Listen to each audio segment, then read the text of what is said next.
But the current law says 25%. The lowest of the low, Is that correct? because you will always protect your economic interests. A single specific rate would be fully compliant with double. Sa nakikita niyang balitaktakan sa Senado, natatakot si Limpin na baka ma-ambush pa ang reforma sa sin tax.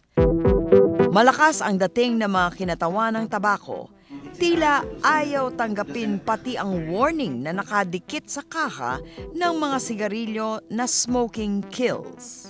If smoking itself is a surety of death, there would be much more dead people right now. Versus, say, why do people who do not smoke still get respiratory and cardiovascular diseases? It's not the amount of tax you pay. Tell me how much profit should you make to pay back the cost of the loss of a father who smokes. Where the air is pure. Hindi sang-ayon ang mga manufacturer ng sigarilyo sa Abaya Bill. Lalong ayaw nila ang unitary tax rate na umiiral ngayon sa Amerika. Actually, this time, if it will be the choice will be a unitary system, the entire industry, the entire membership of the Philippine Tobacco Institute would oppose a single rate system. Thank you. sir. Now, I have here a letter dated February 5, 2003, addressed to Her Excellency President Gloria Macapagal Arroyo. This is signed by George Farah, Managing Director of Philip Morris. Attorney Herzo, when did Philip Morris change its position? Philip Morris as a company does not oppose a single rate system if the rate that will be imposed is reasonable and moderate. So the challenge is, what will be that single rate that will be imposed that will not that will be equitable for the industry? And in fact, sir, I just want to add that we have since then changed our position, recognizing market realities. The Supreme Court upheld the multi-tier system. So we changed our position way back, even before there was a combination in 2010. This would just be promoting or subsidizing those internationally well-known brands. Internationally known brands have the psychological advantage on account of our colonized mentality that imported or foreign brands are superior to local brands. A significant Iisang manufacturer ng sigarilyo na sumipot sa Senado ang sumusuporta sa Abaya Bill, ang British American Tobacco na may katiting na share sa merkado ng sigarilyo. The reason that we're in the 1% below is because the tax system put in place in 96-97, it created a system of taxation by birth date. As it's based upon the birth of your brand, that's your tax rate. Sinasabing mapapaboran sakaling panigan ng Senado ang Abaya Bill. Ang BAT ay dati nang sumubok makipagkompetensya sa bansa. Hindi ito nakatagal dahil tagilid daw ang labanan pagdating sa bayaran ng buwis. It is admitted, Your Honor, that even mighty corporations' cigarette prices have increased. Mahaba pa ang litanya ng mga gumagawa ng sigarilyo. Pero ang pinakanangangamba ay ang nasa mas maliit na industriya ng tabako tulad ni Alan Harrow. They're removing the stem from the tobacco plant so we can use it in cigar making. Binisita namin ang tabakalera sa Dasmariñas, Cavite. We're a very small industry. We don't have billions to talk about in terms of revenues, nor do we have billions to talk about in terms of excise tax contributions to the country.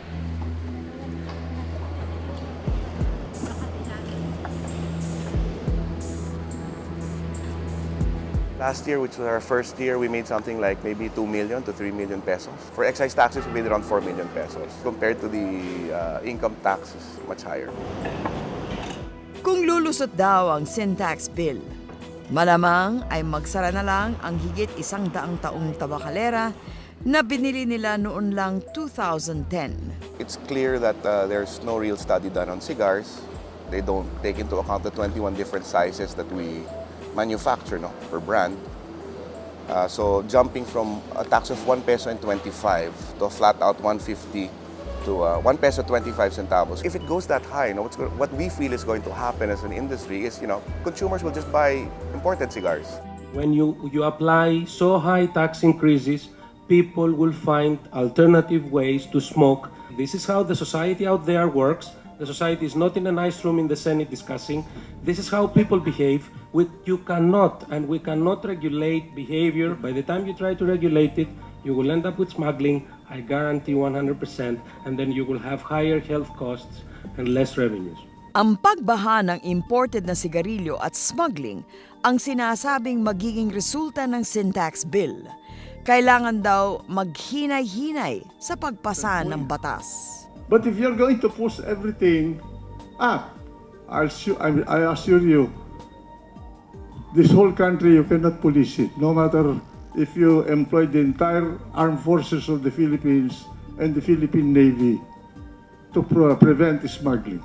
You will have the entire southern border of the Philippines, a veritable busy corridor for smuggled cigarettes.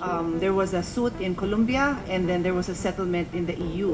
And based on these suits, Philip Morris was accused of being involved in the smuggling activity. So I'm just bringing that into the, including that in the discussion, because when I keep hearing that smuggling is an issue that we should consider in not raising taxes or not raising it high enough, and then I learned that some of the players here have been involved or accused of being involved in this issue in other countries, it doesn't sit very well with me.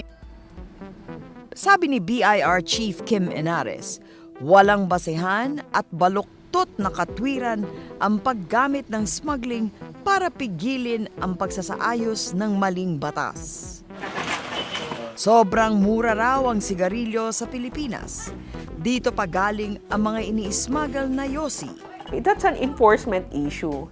I have other countries' customs official coming to me and complaining that there are manufacturers in the Philippines that manufacture cigarette in cahoot with their people, smuggle it to their country. Pero ang mas pinaglalaban daw ng mga makatabako ay ang kawalan ng katwiran at hindi patas na pagtrato ng panukalang batas sa sin products. If you have a small car, you pay less tax. If you have a big car, a Cadillac or a limousine, you have to pay higher. Dapat ganun din sa sigarilyo. Bakit exceptional ang sigarilyo na ipapareho lahat? Kasi ito hindi income tax eh. Yung income tax, kailangan fair sa mahirap. Mas malaki dapat ang ibayad ng mga mayaman. Okay. Hindi ito income tax, excise tax ito. At ang excise tax ay inilalapat sa isang produkto na masama, di ba? So, bakit mo sasabihin na kailangan progressive? Yun na nga yung sinasabi ng mga distorted ang utak di ba? Kailangan progressive yan. Hello! Nakakamatay ito, kaya kailangan mataas yung presyo. Sa sigarilyo lang nakatuon ang reklamo ni Ortega. Hindi siya naniniwalang pro-alcohol at anti-tobacco ang binubusising Abaya Bill, isang puna ng ilang senador. Tinaasan din yung alcohol Kung binawasan sana ang excise tax ng alcohol, then I would go and say, pinabura ng alcohol, binawi sa tabako. Hindi naman, tinaasan din, kaya lang mas maliit ang increase. Mas reasonable. Masyado mababa yung floor dun sa sa low price cigarette, no? Kaya na-emphasize nila yung 700%, no? Pero sa liquor, mas mataas naman ang pinanggalingan ng liquor. Kaya tingin bakit masyadong maliit lang ang basta percentage na it can be very deceptive dapat tingnan mo rin yung absolute amount. May pagkakaiba o mas makasalanan daw sa dalawang sin products. There's still a benefit the first drink. That's why there's a drink moderately. But there's no such thing as smoke moderately. There's no redeeming value for cigarette. My last words to the senators that I talked to, let us do it more reasonably and more with justification. Let us look not only at the total amount that we will be putting into the kaha, let us look also at the effects, the after effects on our people. Ano pang i-raise mo ng katakot-takot na pera kung ginugutom mo naman yung isang milyon na Ilocano. Mga magsasaka mula sa Ilocandia ang pinakasapul daw ng sin tax bill.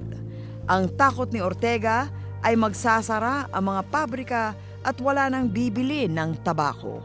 Mas marami nang bibili ng imported cigarettes kasi halos pantay na doon sa local natin. Eh, yung mga maliliit na pabrika, yun naman gumagawa ng mga mura na sigarilyo.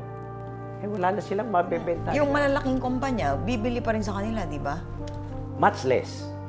And etong malalaking kumpanya naman, they are more for the high-grade tobacco. Na-disprove na yung mga dahilan na yan. Since time immemorial ko naririnig yan eh. And I'm so sick of them, Cheche. Because it's not as if these Congress people were not bright.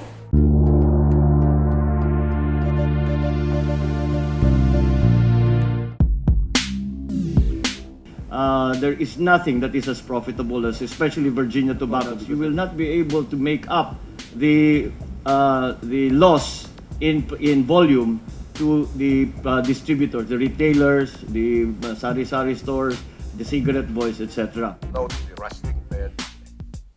Anak ng Ilocos, si Senador Bongbong Marcos ang isa sa mga inaasahang kasangga ng mga makaindustriya ng tabako. Ang rehiyon ng Ilocos kasi ang may pinakamalaking plantasyon ng at pakinabang sa tabako.